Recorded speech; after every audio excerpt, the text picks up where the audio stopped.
September মাসের শেষে আপনার ছাদ বাগানের লেবু গাছের গোড়ায় ভাত দিয়ে দেখলে অবশ্যই আপনি চমকে যাবেন।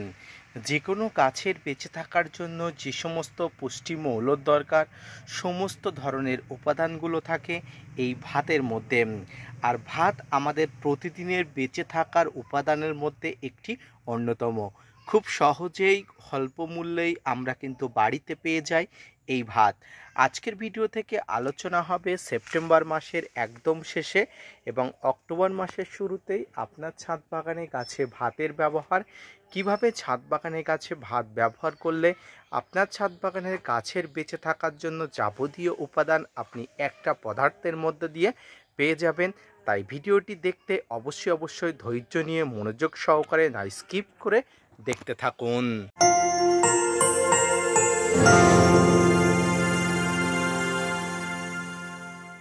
সম্মানীয় দর্শক এবং শ্রোতা বন্ধুরা, দেশ এবং দেশের বাইরে থেকে যেখান থেকে আজকে আমার ভিডিওটি কন্টিনিউ করেছেন, প্রত্যেককে নমস্কার, সালাম, আদাব জানিয়ে আজকের ছোট্ট উপস্থাপনাটি শুরু করছি। যে কোনো গাছের বেঁচে থাকার জন্য কিন্তু 12টি ম্যাক্রো এবং মাইক্রো নিউট্রিয়েন্ট উপাদান দরকার, যেগুলো গাছের গোড়া থেকে গাছের মাথা পর্যন্ত অর্থাৎ টপ টু বটম গাছের কিন্তু অত্যন্ত অত্যাবশ্যকীয় কাজ সম্পাদন করে। বিভিন্ন রাসায়নিক এবং জৈব পদার্থের সংমিশ্রণে আমরা সেই পদার্থগুলো তৈরি করি এবং গাছে যথাযথভাবে প্রয়োগ করি। আজকের ভিডিওতে বলবো এমন একটি পদার্থ, যে পদার্থগুলো আমাদের নিত্য প্রয়োজনীয় জিনিসের মধ্যে একটি অন্যতম, আর এর মধ্যে একটি অন্যতম পদার্থ হলো ভাত। ভাতে প্রচুর পরিমাণ কার্বোহাইড্রেট থাকে, এছাড়াও প্রচুর পরিমাণ কিন্তু হিউমাসের পরিমাণ মাটিতে বাড়ায়, যার জন্য কিন্তু গাছ প্রচুর পরিমাণ শক্তি সামর্থ্য মাটি থেকে সংগ্রহ করে ধীরে ধীরে বড় করে তোলে।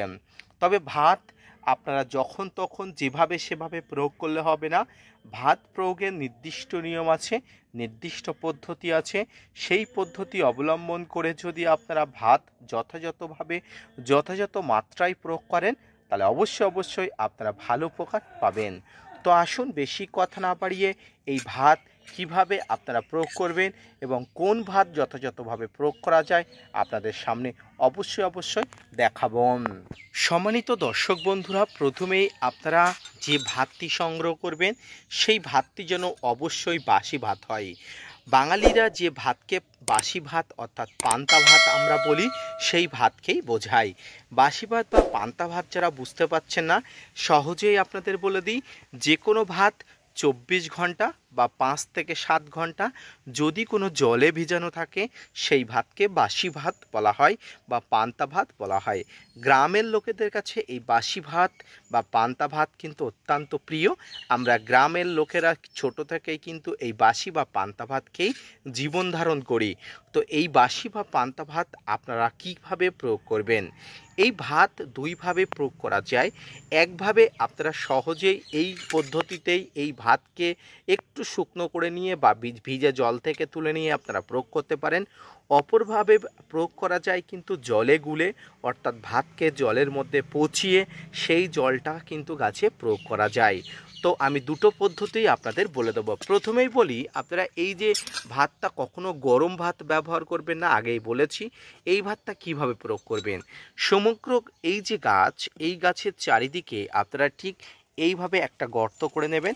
যদি আপনাদের কাছে কোনো রকম কোনো শক্ত লোহার দণ্ড থাকে বা মাটি খোসানোর জন্য কোনো রকম কোনো পাত্র থেকে থাকে, সেটা কিন্তু করে নেবেন। যদিও আমার কাছে এই মুহূর্তে কোনো রকম কোনো পাত্র নেই, তার জন্য কিন্তু আমি অবশ্যই এই যে পাত্রটি অর্থাৎ এই যে পাথরের দণ্ডটি দিয়েই অবশ্যই দেখাচ্ছি। তো এইভাবে করে নেবেন, সমগ্র গাছের চারিধারে এইভাবে কিন্তু খুশিয়ে নেবেন। তো আসুন আমি খুশিয়ে নিই। এভাবে দেখুন চারিদিকে কিন্তু খুশিয়ে নিতে হবে। এই খুশিয়ে নেবার সময় দেখবেন কিছু কিন্তু এই যে শিকড়, এই শিকড়গুলো কিন্তু আঘাতপ্রাপ্ত হবে, কিছু শিকড় কাটা যাবে। তবে কিছু ধরনের শিকড় কাটা গেলেও কোনো রকম কোনো চিন্তার কারণ নেই, পরবর্তীতে নতুন শিকড় কিন্তু আবার গজিয়ে যাবে। এবারে আপনি যেটা করবেন সেটা হচ্ছে এই যে বাসি ভাত, এই বাসি ভাত আপনারা যেটা করবেন সেটা হচ্ছে এই যে গাছের চারিধার বরাবর কিন্তু এভাবে ছড়িয়ে দেবেন। এই বাসি ভাত ছড়িয়ে দিলে আপনার ছাদ বাগানে গাছের গোড়াতে প্রচুর পরিমাণ কিন্তু হিউমাসের পরিমাণ বাড়বে এবং গাছে প্রচুর পরিমাণ হিউমাসের পরিমাণ যেমন বাড়বে, তেমনি মাটিতে প্রচুর পরিমাণ কার্বোহাইড্রেটের পরিমাণও কিন্তু বাড়বে, যেখানে গাছ মাটি থেকে সমস্ত খাবার সংগ্রহ করতে সক্ষম হবে। এবারে এই যে ভাতটি আপনি ছড়িয়ে দিলেন, এবারে এই ভাতটি কিন্তু আপনি সম্পূর্ণ এভাবে কিন্তু মাটি চাপা দিয়ে দেবেন, অর্থাৎ মাটি তলায় বা মাটির নিচে যাতে যেতে পারে সেরকম একটা পদ্ধতি অবলম্বন করবেন। সম্মানিত দর্শক এবং শ্রোতা বন্ধুরা, এই ভাত পদ্ধতি প্রয়োগের ফলে আপনার কিন্তু গাছের গোড়াতে পিঁপড়া, কেঁচো, কেন্নর আবির্ভাব হতে পারে। তাই এই সমস্যাকে দূরীভূত করার জন্য আপনাকে যেটা করতে হবে সেটা হলো এর সঙ্গে কিন্তু ফাঙ্গিসাইড মিশিয়ে নিতে হবে।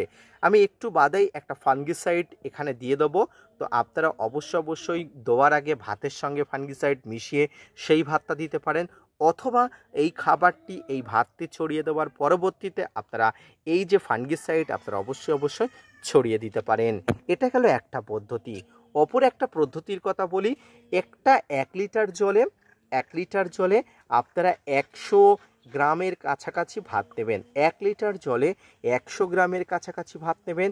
সেই ভাতটাকে 24 থেকে 48 ঘন্টা বা 72 ঘন্টা আপনারা ভিজিয়ে রাখবেন।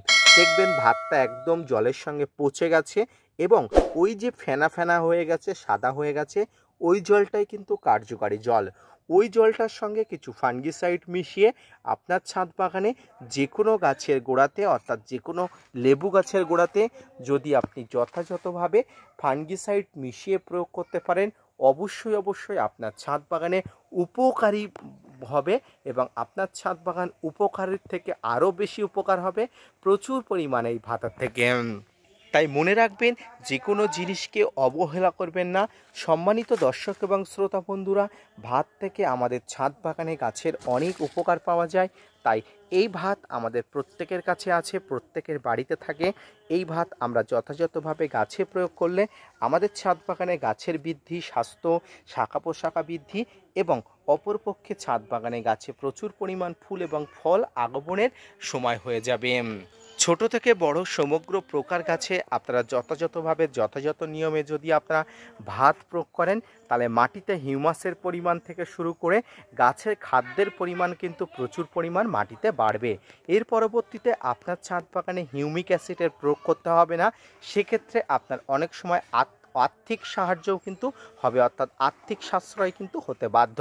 তাই মনে রাখবেন, সবসময় রাসায়নিক পদার্থের উপরে নির্ভর না করে বাড়িতে জৈব পদার্থ, অপ্রয়োজনীয় অপরিহার্য পদার্থগুলো আপনারা যদি প্রয়োগ করতে পারেন, যথাযথভাবে আপনি ভালো ফলাফল পাবেন। আজকের ভিডিওটি এই পর্যন্ত। আশা করি ভালো লেগেছে।